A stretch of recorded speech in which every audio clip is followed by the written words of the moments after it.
आपका दोस्त मुकेश आज आपके लिए फिर से एक नई वीडियो लाया हूं, जिसमें आप जानेंगे हम आज कि बिना जीएसटी वाले को माल बेचें या ना बेचें। मैं अनरजिस्टर्ड पर्सन हूं, तो क्या मैं जीएसटी वालों जो अनरजिस्टर्ड पर्सन हैं उनको माल बेचूं या ना बेचूं। तो दोस्तों देखिए, आज जो है जीएसटी को लागू हुए बहुत से दिन हो गए हैं, लेकिन अभी तक किसी को समझ नहीं आ पा रहा इस टॉपिक पे।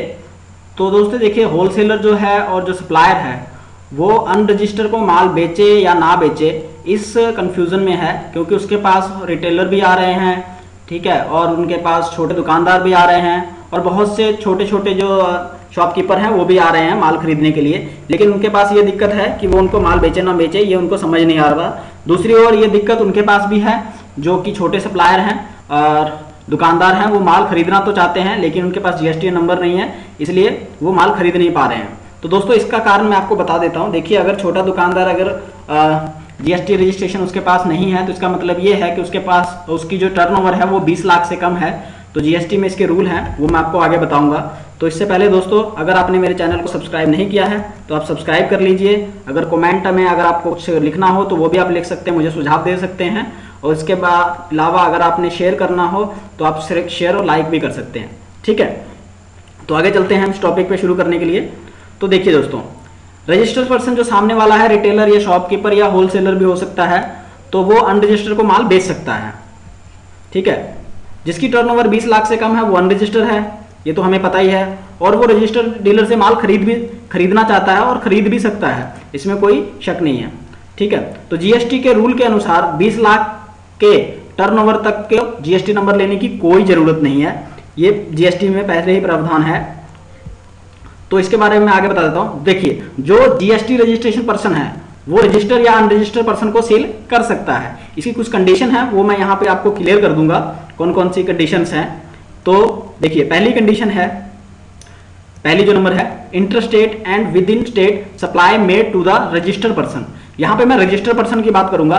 देखिए, अगर इंटरस्टेट कोई है और विद इन स्टेट में या फिर सेल या परचेज कर रहा है, मतलब रजिस्टर्ड पर्सन ही रजिस्टर को ही सप्लाई कर रहा है, तो उस केस में उसको जो रिटर्न में है इनवॉइस वाइज डिटेल देनी पड़ेगी। मतलब इनवॉइस में जो सारी डिटेल होती है वो सारी डिटेल देनी पड़ेगी, ठीक है। और दूसरा, अगर आप रजिस्टर्ड पर्सन हैं और आप दूसरे राज्य में अनरजिस्टर्ड को 2.5 लाख से ज्यादा का सेल करते हैं, पहले मैंने बता चुका हूं कि पहले जो था उसमें रजिस्टर्ड पर्सन से रजिस्टर्ड पर्सन को है, चाहे उसकी टर्नओवर कितनी भी हो, तो वो रजिस्टर्ड है तो उसकी टर्नओवर ऑलरेडी आप कह सकते हैं कि बहुत हो सकती है, 2.5 लाख से ऊपर ही हो सकती है। हाँ, अगर दूसरे पॉइंट में अगर रजिस्टर्ड पर्सन है और दूसरे राज्य में अनरजिस्टर्ड पर्सन को 2.5 लाख से ज्यादा का सेल करता है, तो उसे भी इनवॉइस वाइज डिटेल देनी पड़ेगी, क्योंकि वो इंटरस्टेट कर रहा है। इसलिए अगर 2.5 लाख से ज्यादा करता है तो वहां भी उसे इनवॉइस वाइज डिटेल देनी पड़ेगी, ठीक है।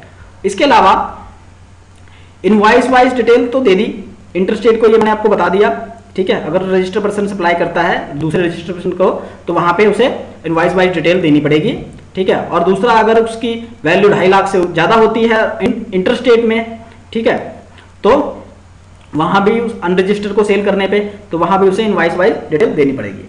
उसके बाद हम तीसरा टॉपिक क्लियर कर लेते हैं, अनरजिस्टर्ड की। तो देखिए, अगर यहाँ पे आपको कंसोलिडेटेड डिटेल देनी पड़ेगी अगर 2.5 लाख से कम उसकी इनकम है, तो अगर आप उसको 2.5 लाख से कम सेल करते हैं तो देखिए इसमें क्या है।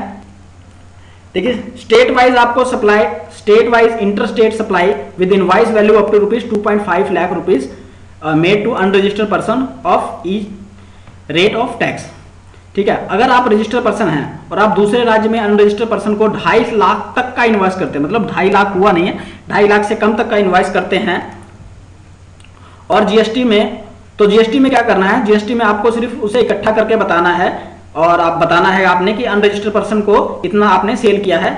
इनवॉइस वाइज यहाँ बताने की जरूरत नहीं है, आपको सिर्फ ये स्टेट वाइज और टैक्स वाइज डिटेल देनी है कि आपने इस स्टेट में, ठीक है, इतने टैक्स की जो टैक्सेबल आइटम थी, इतने टैक्स की इतनी आइटमें बेची हैं, ठीक है, इतनी आइटमें आपको डिटेल देने की जरूरत है।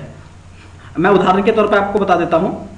देखिए, आप अगर आप रजिस्टर हैं और आप दूसरे राज्य में अनरजिस्टर को 2.5 लाख तक का सेल कर रहे हैं, तो उदाहरण के तौर पे देखिए, यहाँ पे जब आप रिटर्न भरेंगे तो यहाँ पे देखिए ये 7 नंबर कॉलम आएगा, 7B। तो यहाँ पे स्पेशली लिखा हुआ है interstate supply where invoice value is up to ₹2.5 lakh, ठीक है। अगर उसकी वैल्यू 2.5 लाख है तो आप यहाँ पे क्या डालेंगे, देखिए स्टेट नेम डालेंगे यहाँ पे, और टोटल टैक्सेबल वैल्यू जितनी भी है यहाँ पे डालेंगे, ठीक है, टोटल टैक्सेबल वैल्यू।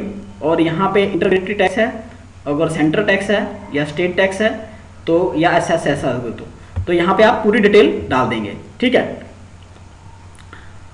और दूसरा देखिए, अगर intra state within state supply made to unregistered person for each of tax, अगर आप तो यहाँ पे क्या होगा, अगर आप मान लीजिए विद इन स्टेट कोई अनरजिस्टर्ड पर्सन को सप्लाई करते हैं, गुड्स देते हैं, तो वहां पे आपको क्या करना पड़ेगा, टैक्स वाइज डिटेल शो करनी होगी।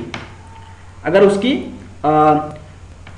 इनवाइस वैल्यू 2.5 लाख से कम है तो यहाँ पे आपको वहां पे 5 टैक्स वाइज डिटेल देनी होगी, मतलब 5%, 12%, 18%, 2.5%, जो भी आपने उस पर टैक्स चार्ज किया है उसके अकॉर्डिंगली आपको वहां पे शो करना पड़ेगा, ठीक है। तो उसकी भी डिटेल मैं आपको दिखा देता हूँ कैसे। देखिए यहाँ पे है इंट्रा स्टेट सप्लाई, ठीक है, मतलब इंट्रा स्टेट मतलब विद इन स्टेट, ये याद रखने की बहुत जरूरी है, ठीक है। तो विद इन स्टेट मतलब उसी राज्य में आपने जो बेचा उसको आप देंगे, तो यहाँ पे आपको आ जाएगा रेट ऑफ टैक्स, ठीक है। तो क्या रेट है उसका, टैक्सेबल वैल्यू आ जाएगी, ठीक है, कितनी वैल्यू। आप क्या करेंगे, मान लीजिए आपने 10 बंदों को माल बेचा, ठीक है, जो कि 10 लाख से एक्सीड नहीं करता है, आपने 2.5 लाख करके बेचा, तो आप क्या करेंगे, यहाँ पे रेट ऑफ टैक्स डाल देंगे, मतलब 5% की गुड्स थी, आपने 20 लाख की 10 लाख का बेचा आपने अलग अलग पर्सन को, तो ठीक है, उस पर इंट्राग्रेटरी टैक्स कितना है, सेंटर टैक्स कितना है और स्टेट टैक्स कितना है, तो यहाँ पे आपको ये सारी शो डिटेल करनी पड़ेगी, ठीक है। तो यहाँ पे आपको स्टेट वाइज डिटेल शो करनी है। तो दोस्तों मेरे ख्याल से आपको ये समझ लग गया होगा कि इंटरेस्ट जो अनरजिस्टर्ड पर्सन है उसको सेल करनी है या नहीं करनी है। तो दोस्तों यहाँ पे जीएसटी में प्रोविजन लाई गई है कि अगर आप अनरजिस्टर्ड पर्सन को सेल करते हैं तो उसकी जो लिमिट है वो 2.5 लाख से पार नहीं होनी चाहिए। तो यहाँ पे कहीं भी जीएसटी में ये प्रोविजन नहीं दिया गया है कि जो अनरजिस्टर्ड पर्सन है वो रजिस्टर्ड पर्सन से माल नहीं खरीद सकता है, या फिर जो रजिस्टर्ड पर्सन है वो अनरजिस्टर्ड को माल नहीं बेच सकता है। तो दोस्तों ऐसी कोई कंफ्यूजन नहीं है, आप अगर रजिस्टर्ड हैं तो अनरजिस्टर्ड पर्सन को माल बेचिए, लेकिन इतना याद रखना कि आपके वो जो वैल्यू है वो 2.5 लाख से ज़्यादा की नहीं होनी चाहिए। अगर 2.5 लाख से ज़्यादा की वैल्यू आप उसे सेल करते हैं तो उसको रजिस्टर होना बहुत ज़रूरी है। तो दोस्तों शुक्रिया आपको इस वीडियो को देखने के लिए, और अगर आपने अभी तक मेरे वीडियो को सब्सक्राइब नहीं किया तो सब्सक्राइब कर लीजिए।